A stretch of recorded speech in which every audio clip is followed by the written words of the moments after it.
യാത്രയെ സ്നേഹിക്കുന്ന ഏറ്റവും പ്രിയപ്പെട്ട എല്ലാവർക്കും എൻ്റെ നമസ്കാരം. കഴിഞ്ഞ 3 ആഴ്ചയായി നമ്മൾ ആകാശത്തിലായിരുന്നു. ലോകത്തിലെ ഏറ്റവും ഫാസ്റ്റസ്റ്റ് ആയിട്ടുള്ള സൂപ്പർ സോണിക് കോൺകോർഡ് എയർക്രാഫ്റ്റ്, ഇന്നേ വരെ നിർമ്മിച്ചിട്ടുള്ള ലോകത്തിലെ ഏറ്റവും വലിയ പാസഞ്ചർ എയർക്രാഫ്റ്റ് ആയ double decker A380, the largest aircraft ever built on the planet, Antonov 225, അതുപോലെ തന്നെ ആകാശത്തിലെ ആഡംബര യാത്രകൾ. എന്നാൽ ഇന്ന് നമ്മൾ ഭൂമിയിലേക്ക് ഇറങ്ങുകയാണ്.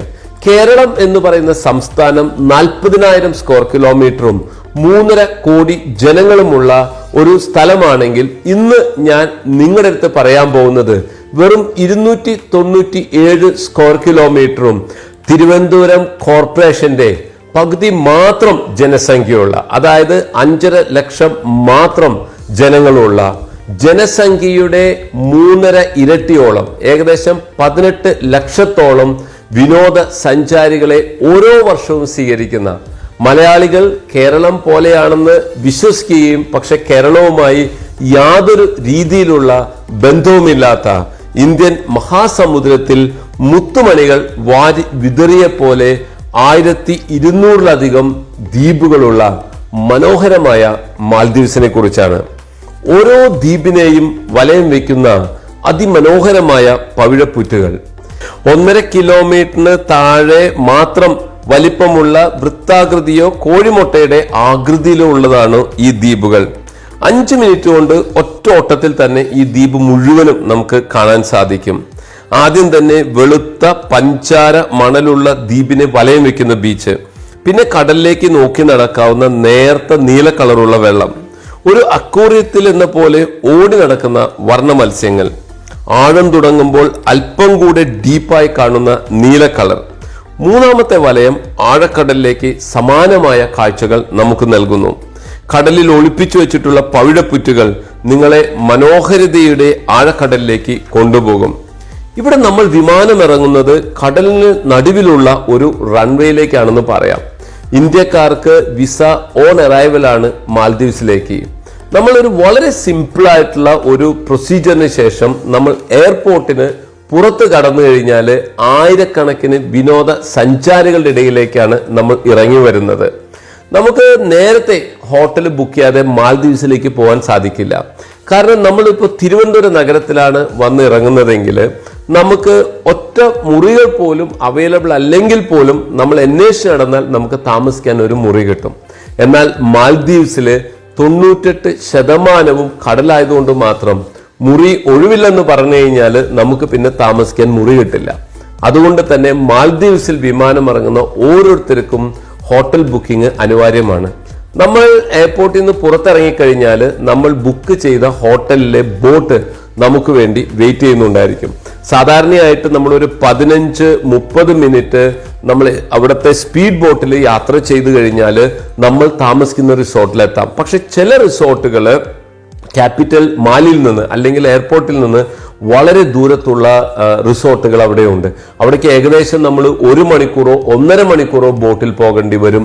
അല്ലെങ്കിൽ നമുക്ക് സീ പ്ലെയിനിൽ യാത്ര ചെയ്യാം. അതായത് കടലിലിറങ്ങുകയും കടലിൽ നിന്നും ടേക്ക് ഓഫ് ചെയ്യുന്ന വിമാനങ്ങളെ നമ്മൾ ആശ്രയിച്ച് നമ്മുടെ റിസോർട്ടിലേക്ക് നമ്മൾ പോകേണ്ടി വരും. നമ്മൾ റിസോർട്ടിൽ എത്തിക്കഴിഞ്ഞാൽ മനോഹരമായ കാഴ്ചകളാണ്. ഞാൻ നേരത്തെ പറഞ്ഞ പോലെ ഒരു റിസോർട്ട് എന്ന് പറഞ്ഞു കഴിഞ്ഞാൽ, അല്ലെങ്കിൽ ഒരു ഐലൻഡ് എന്ന് പറഞ്ഞു കഴിഞ്ഞാൽ വളരെ ചെറിയ ദ്വീപുകളാണ്. ഒരു 5 മിനിറ്റ് നമുക്ക് ഓടിക്കഴിഞ്ഞു കഴിഞ്ഞാൽ പൂർണ്ണമായിട്ടും നമുക്ക് ഈ ദ്വീപ് കാണാൻ വേണ്ടി സാധിക്കും. ഇതില് ഈ 1200 ദ്വീപുകളിൽ ഏകദേശം 200 ദ്വീപുകളിൽ മാത്രമേ ജനവാസമുള്ളൂ. അതിൽ 80 ദ്വീപുകൾ ടൂറിസ്റ്റുകൾക്ക് വേണ്ടി മാത്രമായിട്ട് അലോട്ട് ചെയ്തിട്ടുള്ള ദ്വീപുകളാണ്. ബാക്കി 120 ദ്വീപുകളിൽ മാത്രമാണ് അവിടുത്തെ ജനങ്ങൾ താമസിക്കുന്നത്.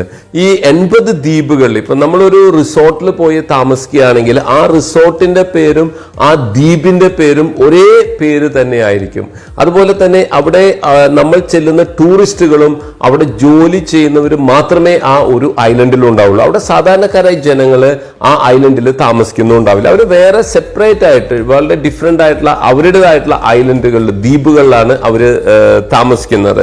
നമ്മൾ സാധാരണയായിട്ട് ഒരു ഐലൻഡിൽ ചെന്ന് കഴിഞ്ഞാൽ, ഒരു റിസോർട്ടിൽ ചെന്ന് കഴിഞ്ഞാൽ നമുക്ക് 3 തരത്തിലുള്ള മുറിയാണുള്ളത്. ആദ്യത്തെ ഒരു ടൈപ്പ് റൂം എന്ന് പറഞ്ഞു കഴിഞ്ഞാൽ ഗാർഡൻ വ്യൂ വില്ലാസ് ആണ്. അതായത് നമ്മുടെ വില്ല എന്ന് പറയുന്ന മനോഹരമായ ഒരു ഗാർഡനെ ഫേസ് ചെയ്തിട്ടുള്ള വില്ലാസ് ആണ് നമുക്ക് ലഭിക്കുക.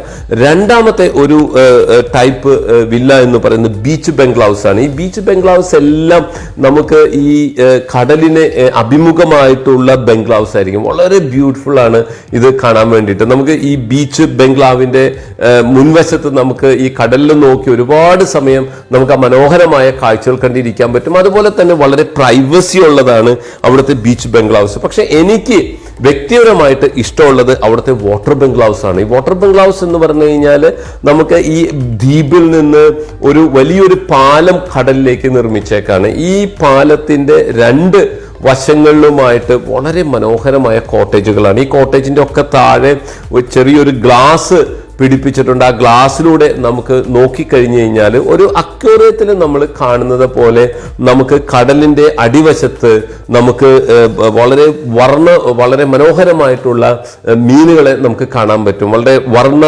മത്സ്യങ്ങളെ നമുക്ക് കാണാൻ വേണ്ടി സാധിക്കും. അതുപോലെ തന്നെ ഈ ഒരു വാട്ടർ ബംഗ്ലാവിൽ നിന്നെല്ലാം ചെറിയൊരു സ്റ്റെയർ നേരെ കടലിലേക്ക് ഉണ്ടാവും. നമുക്ക് ഡയറക്റ്റ് ആയിട്ട് നമുക്ക് കടലിൽ ഇറങ്ങിയിട്ട് നമുക്ക് നീന്താൻ വേണ്ടി സാധിക്കും. നമ്മൾ ഒരിക്കലും വിചാരിക്കരുത് കേരളത്തിലെ പോലെയുള്ള വളരെ തിരമാലകളുള്ള ഒരു ബീച്ചാണ് മാൽദീവ്സ് എന്നുള്ളത്. മാൽദീവ്സിലുള്ളത് ഒരു തടാകം പോലെ വളരെ ശാന്തമായി കിടക്കുന്ന കടലാണ്, അല്ലെങ്കിൽ വളരെ ശാന്തമായിട്ടുള്ള ബീച്ചാണ്. നമുക്ക് ഈ വെള്ളത്തിലേക്ക് നോക്കി നമുക്ക് ഒരുപാട് ദൂരം കടലിലേക്ക് നടക്കാൻ വേണ്ടിയിട്ട് നമുക്ക് സാധിക്കും. അതുപോലെ തന്നെ നമുക്ക് ഒരുപാട് ആക്ടിവിറ്റിയാണ് നമ്മൾ മാൽദീവ്സിൽ ചെന്ന് കഴിഞ്ഞാൽ. നമുക്ക് ഏറ്റവും സിമ്പിളായിട്ട് ചെയ്യാവുന്ന ഒരു ആക്ടിവിറ്റി എന്ന് പറഞ്ഞു കഴിഞ്ഞാൽ നമുക്ക് സ്നോർക്കലിങ്ങിന് പോവാം. നമ്മൾ യാത്ര പുറപ്പെടുന്നതിന് മുമ്പ് നമ്മൾ നാട്ടിൽ നിന്ന് ചെറിയൊരു ഗൂഗിൾസ് നമ്മൾ വാങ്ങിക്കുകയാണെങ്കിൽ നമ്മളിത് കണ്ണിൽ വെച്ചിട്ട് നമുക്ക് കടലിലൂടെ നീന്തി നമുക്ക് ഒരു അക്വേറിയത്തിന്റെ മുകളിലൂടെ പോകുമ്പോൾ എങ്ങനെയാണോ നമ്മൾ കാണുന്നത് അതുപോലെയുള്ള മനോഹരമായിട്ടുള്ള വർണ്ണ കാഴ്ചകളും വർണ്ണ മത്സ്യങ്ങളും പവിഴപ്പുറ്റുകളുമാണ് നമ്മൾ കടലിൽ കാണാം.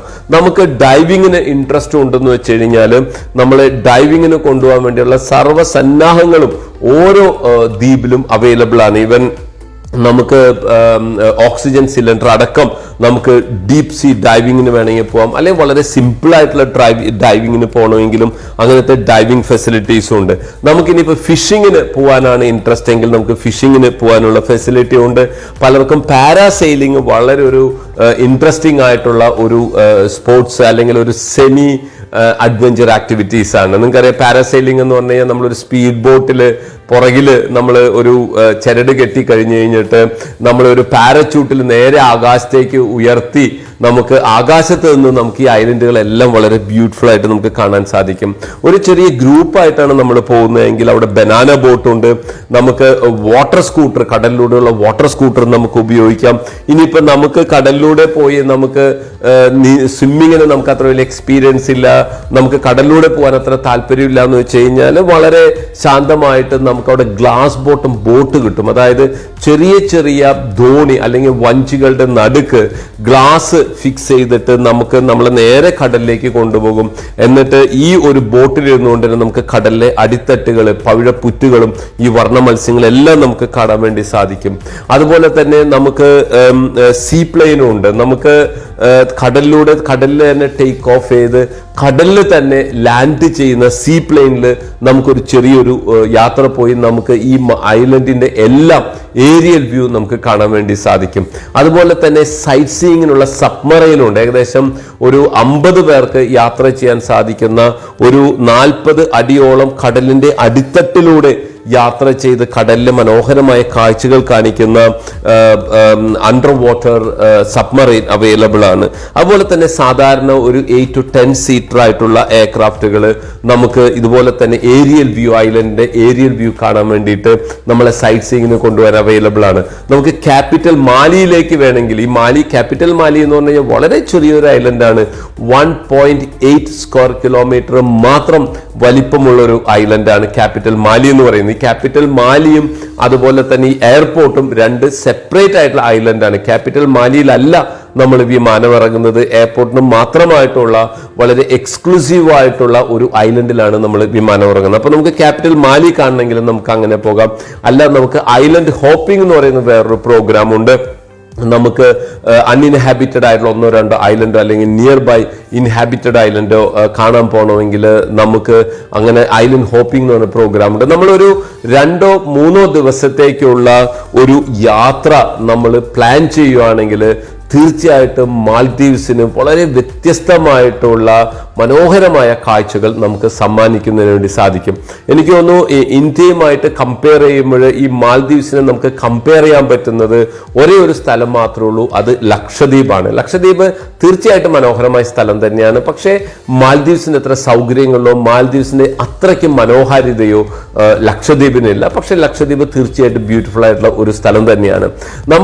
നമ്മളിൽ പലരും ഒരുപാട് വിദേശ രാജ്യങ്ങളിൽ യാത്ര പോയിട്ടുണ്ടെങ്കിലും നമ്മൾ പലരും മാൽദീവ്സിൽ പോയിട്ടുണ്ടാവില്ല. കാരണം മാൽദീവ്സ് നമ്മുടെ മനസ്സിൽ വരുന്ന കേരളത്തിൽ ഏകദേശം 900 കിലോമീറ്ററോളം കോസ്റ്റ് ലൈനുള്ള നമ്മുടെ സംസ്ഥാനത്ത് നിന്ന് നമ്മൾ എന്തിനാണ് വീണ്ടും ഒരു കടല് കാണുന്നതിന് വേണ്ടിയിട്ട് നമ്മൾ മാൽദീവ്സിലേക്ക് പോകുന്നത്? പക്ഷെ മാൽദീവ്സ് എന്ന് പറഞ്ഞു കഴിഞ്ഞാൽ നമ്മുടെ അറബിക്കടലിന്റെ പോലെയുള്ള ഒരു കടലല്ല മാൽദീവ്സിലുള്ളത്. മാൽദീവ്സ് എന്ന് പറഞ്ഞു കഴിഞ്ഞാൽ നമ്മൾ സാധാരണ പറയുന്ന പോലെ അതൊരു 1-1.5 കാഴ്ചകളുള്ള ഒരു മനോഹരമായിട്ടുള്ള ഇന്ത്യൻ മഹാസമുദ്രത്തിലെ കൊച്ചു കൊച്ചു ദ്വീപുകളുള്ള മനോഹരമായിട്ടുള്ള ഒരു കാഴ്ചയാണ്. നമ്മൾ ചിലപ്പോൾ സിംഗപ്പൂരും മലേഷ്യയും തായ്ലൻഡും ഹോങ്കോങ്ങും യൂറോപ്പും US ഒക്കെ യാത്ര ചെയ്തിട്ടുണ്ടായിരിക്കും.